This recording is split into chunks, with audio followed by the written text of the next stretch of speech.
Hi, my name's Joe Milunas. I'm the owner of Acceleration Zone, and I just wanted to let you know I'm so excited today about our guest, Carisa Montooth. Let me tell you a bit about her. She's a love coach, and her program, Electrifying Love, is an exciting program because it teaches women how to reconnect and really get down to earth with what they want with a soulmate, like a full-on partner they want for life. And as you know, the audience of my channel has been through some things, and I thought there's no better person in my network that really understands how to identify exactly what the blocks are that someone who has been through a past, they've gotten through it, and now they really want to have a relationship with somebody that they fall in love with, and I just wanted to say that I'm so excited about you. One of the things that I'll tell the audience is that Carisa is doing really well with her program. She's actually a top 10 global coach on Yahoo Finance. And this is amazing. So I want to welcome you today and just say that we're glad to have you. Thanks. So to get started, do you want to tell us a bit about your origin story and tell everyone like how you got started doing this and how you got so good at it? Sure. So I come from a family of healers. So the women in my family have been very spiritually awake and aware for a long time. I'm a sixth generation healer. And when I was a kid, it just seemed kind of weird in a nutshell. It just seemed kind of weird. I mean, it was my family, so it was normal. But as I got older, I was worried other people would think that it was kind of weird. And I knew that I still wanted to help people, but I thought, okay, I've got to do this in a way that's a little bit more accepted. So when I went to college, I got my degrees in psychology and in counseling. And I was teaching in a community college. I was teaching a course that had to do with matching up your career with your personality type. And I had a lot of women who were coming up to me afterwards and saying, okay, that was all really cool. But, I'm in this relationship with this person. He's this personality type. I'm that personality type. And how do you think we can have a conversation about moving our relationship forward? Or do you think that it's going to work out and we are going to be okay to be together? Do you think it's even going to be a thing? And I realized that that wasn't a setting where I could really do that deeper work with those women who wanted those kinds of answers, because they were asking a deeper question than just, do you think this relationship will work out? They were asking questions that had to do with love and that had to do with worthiness and that had to do with commitment and those kinds of things. So we needed to do that outside of the setting of academia. So I started to work with clients in that way. But even in the beginning, I was still kind of hesitant about bringing the healing component into it and the energetic component into it. And I kind of stuck in the safe space of like, this is about personal growth and we're going to do some mindset shifts, and those kinds of things. But I had a client who was so deeply wounded from a breakup, and she was in that pain still, like in the middle of that pain still. And there was something that I could do that I knew would help her that was an energetic thing. But I wasn't sure how it would go, how she would take it. So I asked her, this is going to sound weird, but would it be okay if we did this thing together?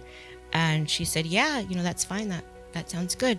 So we did that, and she felt lighter afterwards. And then the next time I talked to her was about a week later.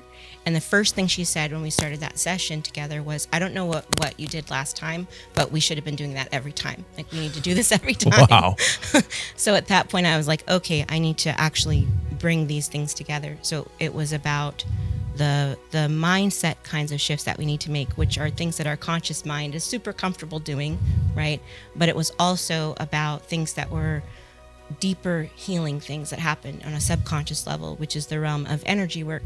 So that's how I work with my clients, is we do that work on both of those levels, because it's not just about having affirmations or having a positive mindset and those kinds of things. Those things are really helpful, but that's about 10 to 20% of how we create things. And the other 80 to 90% is things that are in our subconscious. So they're the wounds that need to be healed, and they're the beliefs that we have about ourselves, and the way that we define ourselves, and what we think is possible in love. So that became another really important key piece. And when I started doing that work with my clients, I saw not only were they feeling better about the changes weren't as difficult for them. They weren't having to like white knuckle it to the thing of, where you're like, I'm trying to do 1,000 affirmations a day. And, it was really hard. It's like they would kind of start out like that, and it would be like, you don't need to do that because we're going to do this other deeper work. So instead, I always describe it like trying to heal and move forward in love without, trying to just meet somebody without doing the healing, trying to just go on the dating sites and do those kinds of things without doing the healing component is like trying to drive with your parking brake on. It's just like you can make it kind of move, but it's not really gonna be smooth. It's not gonna be easy. It's not gonna feel natural, and it's not sustainable. It's slow. It's super slow, and the results are, yeah, it's hard. So, I think about the metaphor of a captain and a crew when I think about the subconscious and conscious mind. And my mentor, Chris Howard, always used to talk about the power of using the combination of them together. And what he said was like, when your conscious mind is like your volition, right? Like what you're choosing to do is out of rapport with the subconscious mind, like the crew. It's almost like you're giving orders to what you want to happen in your life, but it's not manifesting. It's right? not going to. Yeah. Correct. So I think we're in 100% alignment with that. Yeah. And the thing that I wanted to really talk about today with you is that the concept of being worthy, because as you know, I work with people who've been raped, right? Mm-hmm. And I created Acceleration Zone because many of the people in this audience have heard my story of how I've overcome that. And I did it quickly, but I did it intensely, right? Mm-hmm. I worked on the subconscious mind, on the conscious mind, and I really built like a dream team around me. And one of the reasons I wanted you to come here today was to talk about, people that are graduating out of, Acceleration Zone. It's like there's an opening, right? Mm-hmm. You've got your life back, you've got your mindset right. And I think a lot of the audience members, particularly that we attract a lot of women clients, they're looking for that thing to focus on, because one of the concepts that I teach people is don't think about a pink elephant, right? What do you think about? Right. The pink elephant. You can't not, yeah. Correct. So the way that you really have to move forward and heal is through focusing on what you want in your life. Mm-hmm. And there's nothing more exciting than a relationship. Would you agree? Absolutely. Yeah. And one of the things that I wanted to share was my own personal story was that, in high school, I don't know if many of the people in the audience know, but I have like an eye that like completely turns in, right? And I've had that since I was a child. I had like 3 or 4 surgeries on it, and they never worked, right? They never took.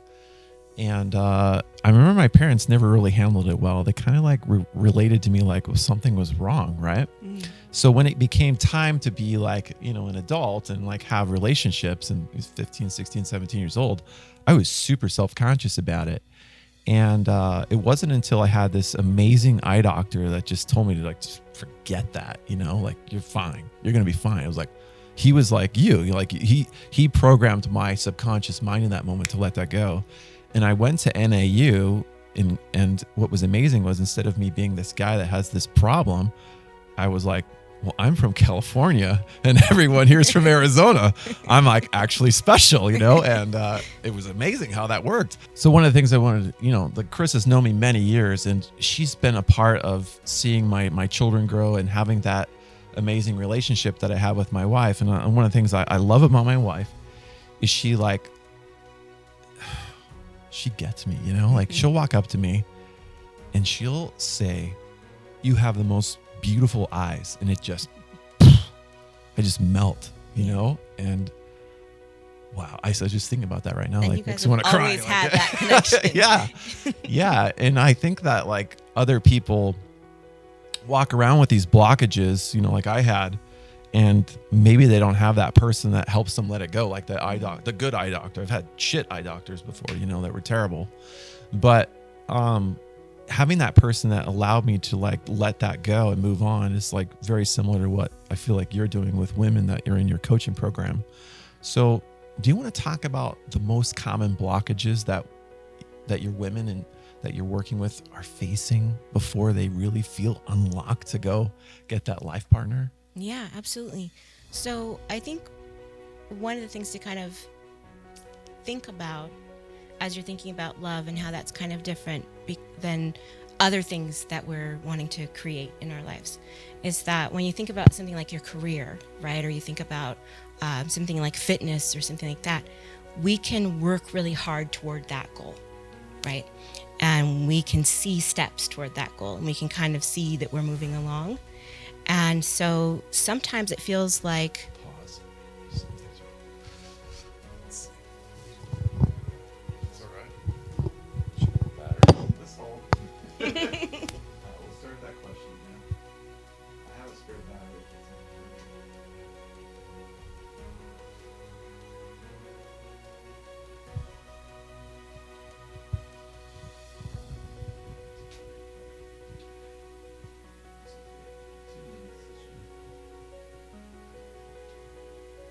I love your vest, Joe. Isn't it fun? It's really cool.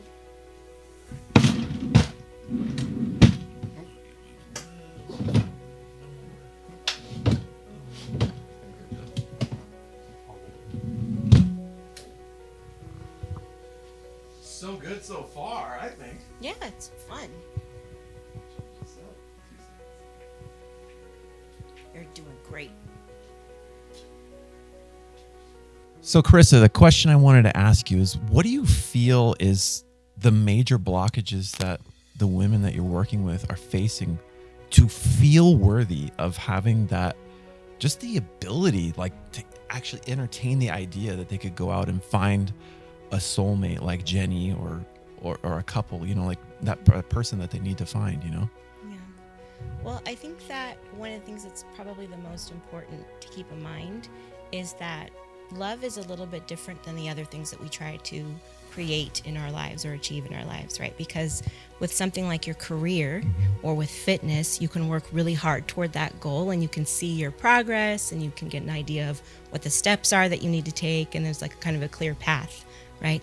But with love, you don't make love happen, you make love welcome.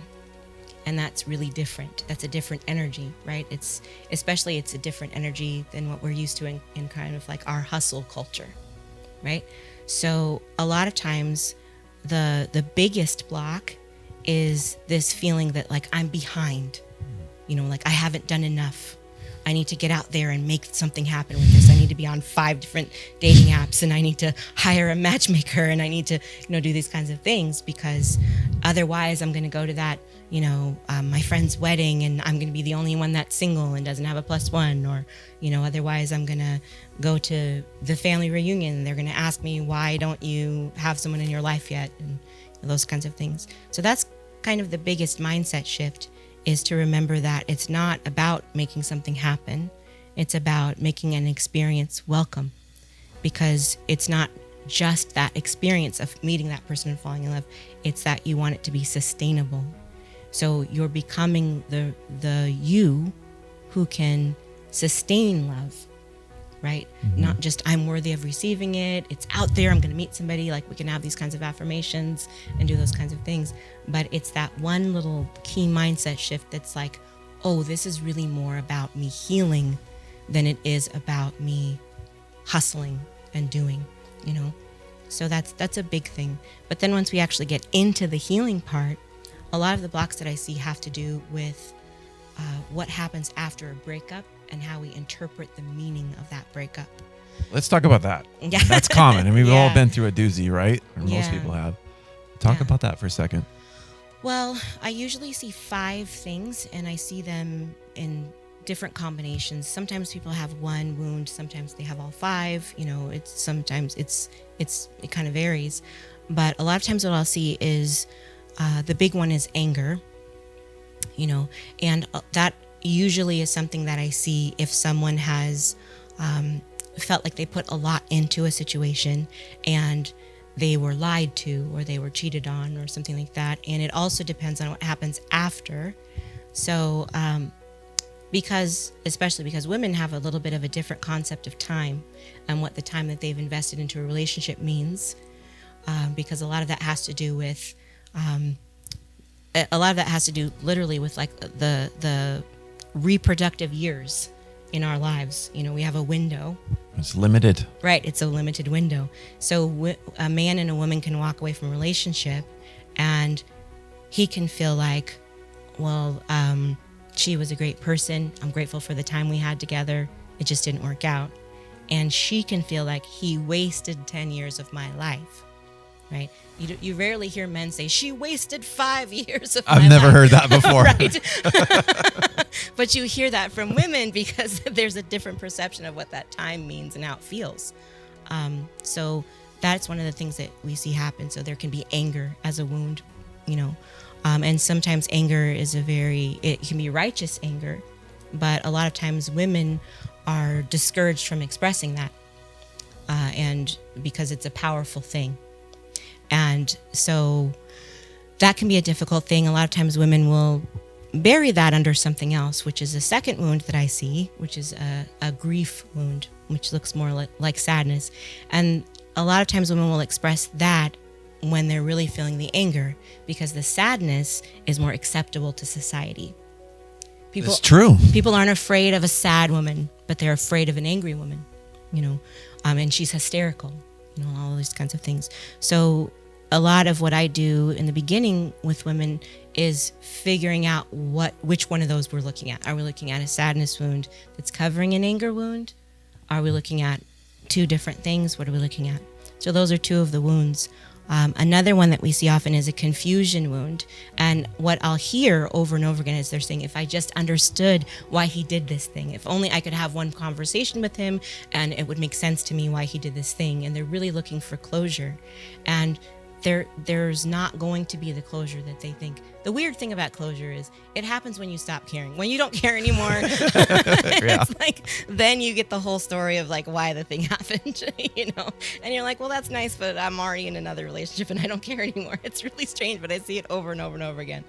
The closure, the conversation is not going to go. The closure conversation never goes, you know what, here's everything that you needed to know.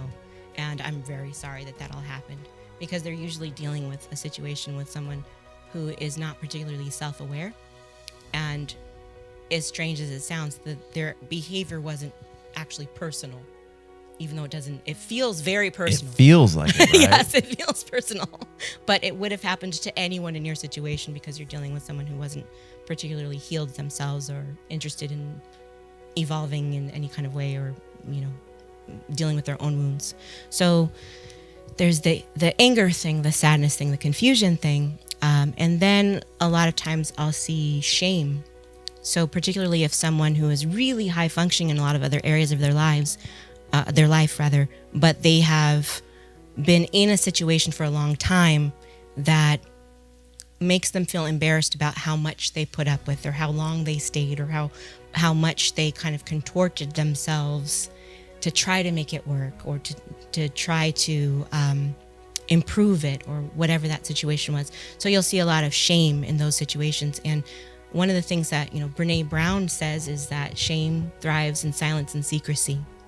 So a lot of times just being able to talk about what they went through and then hearing and that it doesn't actually have to do with who they are as a person, in the sense that like it's not about them not being a good person or them not being worthy or them not being able to have healthy, happy, satisfying love and sustain relationships in the future. So shame is a big thing. And then the last one is fear. And the weird thing about the fear is it doesn't usually show up as fear. It shows up as this voice that says, hey, come sit next to me and we'll just be here. We don't need to date right now because of insert excuse, A, B, C, D, whatever the excuse is. I'm going to focus on my kids right now, or I'm going to focus on my business right now, or dating apps are trash, or all men are tomorrow, trash, or whatever the thing is. Yeah. So, those are the big ones that I'll see are the anger, the sadness, the confusion, the shame, and the fear. And the fear is just really like, it's the thing that says, I'm just going to avoid all of this in the future. I'm going to focus on other things. And I've worked with women who have built, 7-figure businesses and things like that with that energy. It's like they're just going to take that energy and put it over here and build this other thing. But it doesn't, if the desire to have that relationship is still in your heart, then nothing replaces it. 100%. Yeah. 100%. It's so amazing the emotions that you described are many of the emotions that people come into acceleration zone with, after they've gone through that level of trauma, being raped. Of course. And I think that there's so much overlap. I trust you. I've referred people to you. I think, and they text me all the time. I don't tell you this all the time. I don't want to build your ego too much, but people text me. Someone I know was asked in a meeting, like, what was the best thing that's happened to you recently? And they said, Joe introducing me to Carisa. And I was like, well, that's nice. That's lovely. So on a positive note, that's the starting point, right? Yeah. What does it look like going to that place where, I don't know if you want to call them your graduates of your work, but take me in that world of what it looks like to where they started in these emotions and they ended up where they wanted to be. Like, tell me about that. Yeah. So usually when women first start working with me, it's because something has really moved them out of the inertia that they were in before about their love life. And that can be like, I had a birthday that ended in a 0. Or that can be like, I just went to my best friend's wedding and I thought we were going to be single together forever. Or those kinds of things. It could just be like, I'm so tired of the situation that I've been in forever. I'm tired of dating the same person over and over again with different faces. Write that down. Yeah. It's like a big thing that happens. And they are just like, I'm sick of it. Like, I'm in my 40s and life is precious and I want to get into that relationship as soon as I can. And they've tried a lot of other things. So when they come in, a lot of times we are working on the healing first, because it's very, if we get that part, everything else will just feel a lot easier.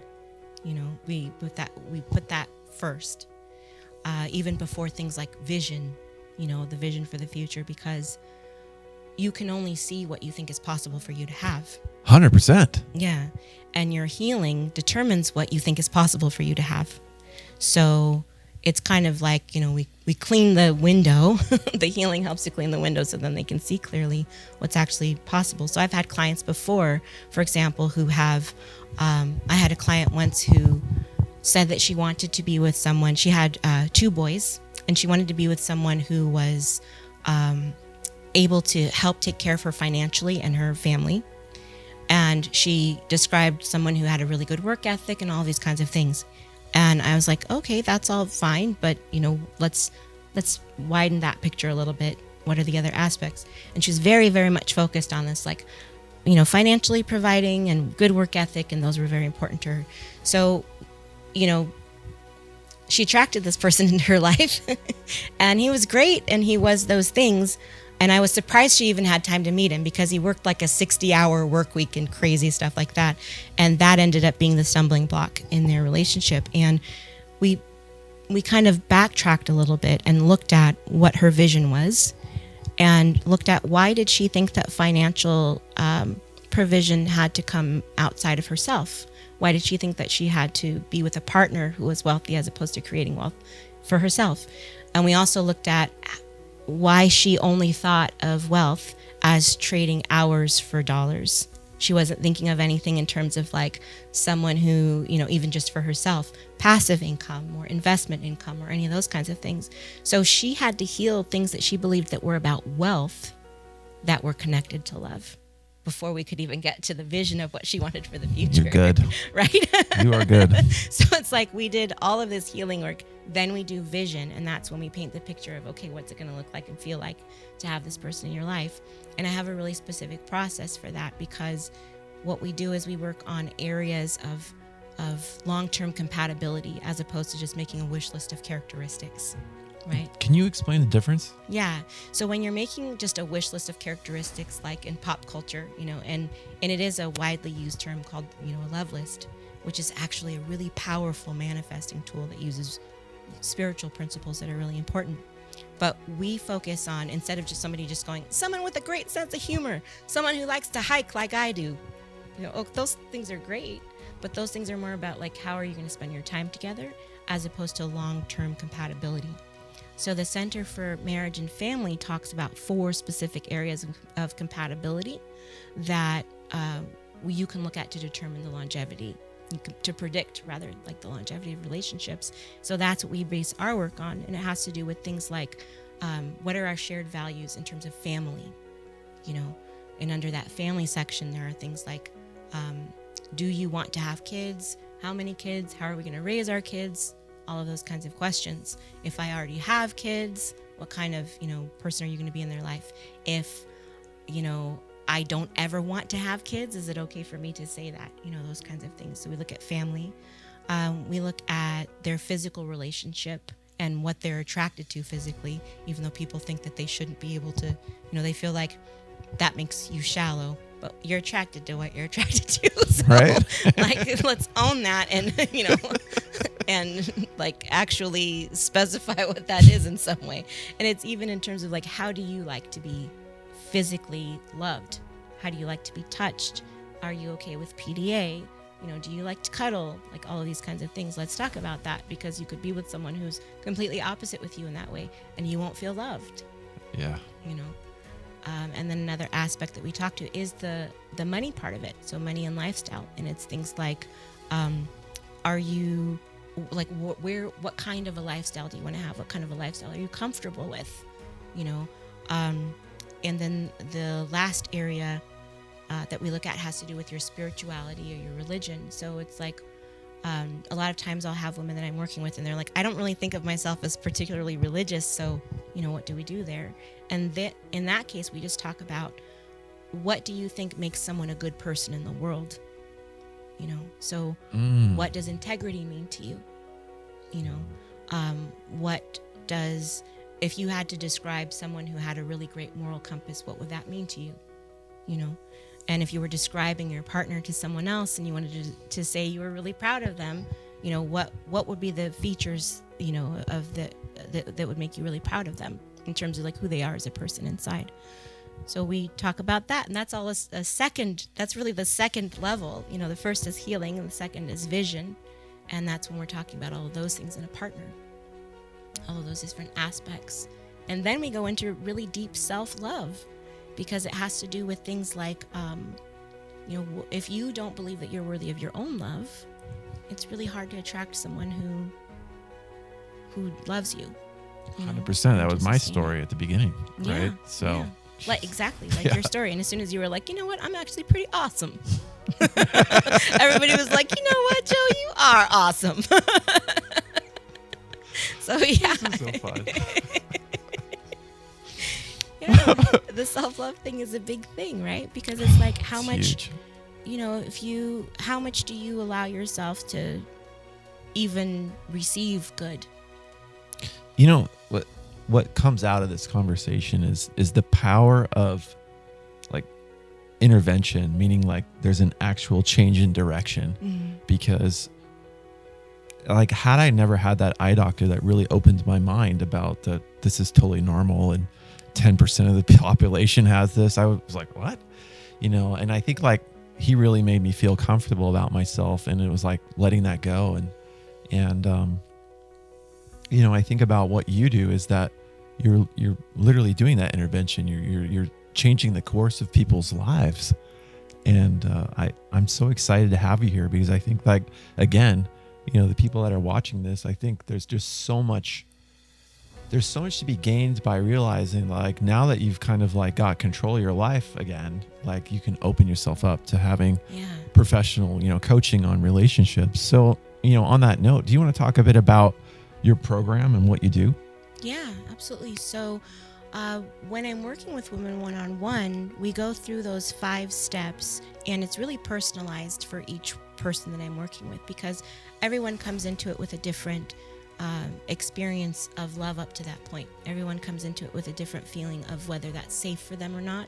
People have had different levels of trauma. I've yet to work with someone who has not experienced trauma, So a lot of what we do has to do with not so much, it's more the understand, like removing the blocks to believing that you're worthy, because there's nothing that I have to do to make you worthy. Correct, right? You know what I mean? It's like nothing about what we do makes you more valuable as a person. You are already an incredible, valuable person. It's Yes. more like, how do we help you believe that? What do we need to do? What do we need to address that's going to make that click for you? And that's really, really individual. But I've never had a client yet who's come to me and not said, Carisa, I'm a really tough case. Like, you're going to find, I know you've worked with people before, but I'm a really tough case, or some variation of that, because a lot of times that's just what they've been told, or that's what they believe because they feel like love has eluded them to that point. So the assumption that we make is like, well, it must be because I'm really hard to love in some way, as opposed to like, Which is BS. which is completely BS. It's like, no, you are not hard to love. You might have been wanting it from the wrong people, or you might have had experiences with people who were completely toxic to everyone in society. Right? And it's like nobody was going to be a good match to that person. Yeah. It's like, we have run-ins with undiagnosed sociopaths and things like that. Nobody puts that on their dating profile, right? People have told me I'm a sociopath. Crazy. People have told me I'm a narcissist, but I don't believe them. You don't see that kind of stuff on dating profiles, but I think they're in the population. They are among us, and a lot of us have had those kinds of run-ins, and particularly women who are empaths, women who are especially connected to that, are particularly attractive to narcissists, because on this one hand you have this person. Really? Yeah, because on this one hand you have this person who's like this bottomless pit of, I won't even say need, because the narcissism isn't about need so much. It's about like being the center of everything and not having a sense of shame, or not having a sense of empathy. It's like a different thing. But when you have an empath, right? An empath will do anything if it's down to me to make your life better. And especially if I feel like I'm the only one who really understands you. And narcissists are such experts at love bombing and all of that stuff. And I've never told anybody this before. I've never talked to anybody about these things the way that I'm talking to you about them. They're very, very good at that. And then, an empath just kind of is like, I'm needed here. I'm appreciated and my gifts are valuable and important here. I can help this person. And empaths tend to fall in love with potential instead of what's actually happening right there in the moment, and those kinds of things. Write that down. So on the term of writing it down, like every time we do these videos, I like the audience to have some actionable takeaways. What would you say from our conversation would be like some of the starter steps to feeling worthy about having that mate or having that great relationship? Yeah.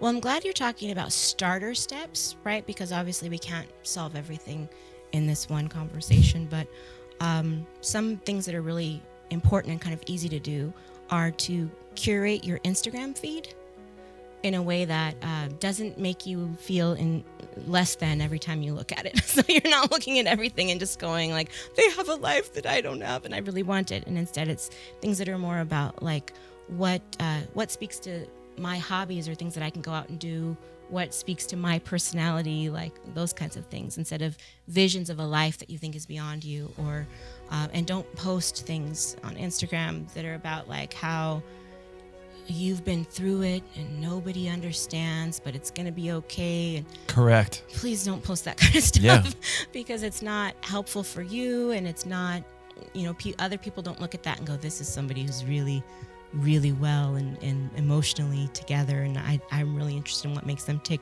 It's more attractive to narcissists or people that are not particularly healed because they go, that person was willing to put up with that behavior in the past. And then that sounds like an invitation to them,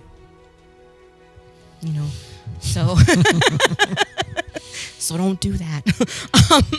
Another thing is to be really careful, just in the same way that you're curating sort of like what you're allowing into your mind, mentally, is that you want to be careful about the people that you have in your life, because people can only talk to you through their own filter, through their own experiences. And a lot of times you may, as you're healing and you're feeling better and you're feeling more optimistic and you're excited about the things that you're doing in your life, and you try to talk to those people. We've had these experiences, right? You try to talk to people about what you're doing, and they're like, they just immediately say something negative. Like, I know that a lot of times my clients will, as they're starting to feel better, people will say things to them like, well, you're no spring chicken, so you should probably, or it's really, it's strange.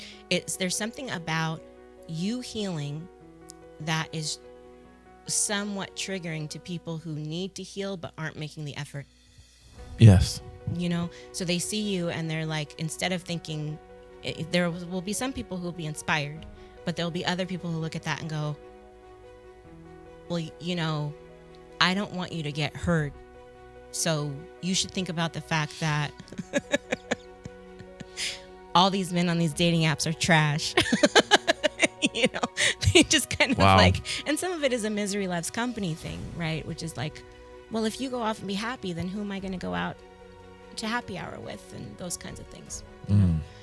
So being really careful about the people that you are around, is a big thing. And then the other thing is just very simple kinds of self-care stuff. There are 3 self-care things that I always recommend. And even though I work with clients for almost 6 months, we're never able to get a perfect streak. Okay. And it's these 3 things, but it's always good to still go for them, So one is what are those 3 things? The 3 things, Joe. I'll tell you with number 1 at the beginning. Sleep. Getting enough sleep, even if it means going to bed early and not watching, stuff that you could probably watch later anyway. It's literally like giving our bodies the rest that they need. The second one is drinking enough water. We never do that, And the third one is not doing the crash diet thing or the weird, it's literally like figuring out what foods nourish us and then eating them, Those 3 things, the nourishment, the rest, and the water, are huge. And it's like taking care of ourselves on the most primal level, the most basic level, before we start getting into a bunch of other stuff like, do these affirmations 500,000 times Then a day. your mind's clear, right? To make it's like almost like the foundation. Absolutely. Is the health. And then you can think better. And when you think better, you're making better decisions, having a higher standard for who you're worthy of attracting, right? Yeah, and so there's that component, which is functional, but the other part of it is that it's self-love, because you're taking care of yourself, and you're not cutting corners. You're like slowing it down so that you're going, I'm actually going to do these things that I know I need to do, that I've known I needed to do forever, but I'm going to actually do them now, and, feeling that difference that it makes. A friend of mine works crazy hours, and she's a Hollywood producer, and she's just constantly like, when she's on a project, she's on it for months, and then she'll be on nothing, and then she'll be on another project for months, and she's just like frantic, but then as soon as she's off of that thing, she will drink water and go to a yoga class and it's like have a full night's sleep. And then the next day she's like, now I feel like the world's in color again instead of black and white. It's just kind of this amazing thing that we can do that's easy, that we just don't do. Perfect. I really feel like you laid out something that's achievable, and it's a great start. So what we're going to do now, I just wanted to say thank you. I think your level of authenticity and caring, and having a background in psychology, it's like I really think you understand how the human mind works. And I think that your ability to help people in arguably one of the most important things that they're ever going to do is have that person in their life.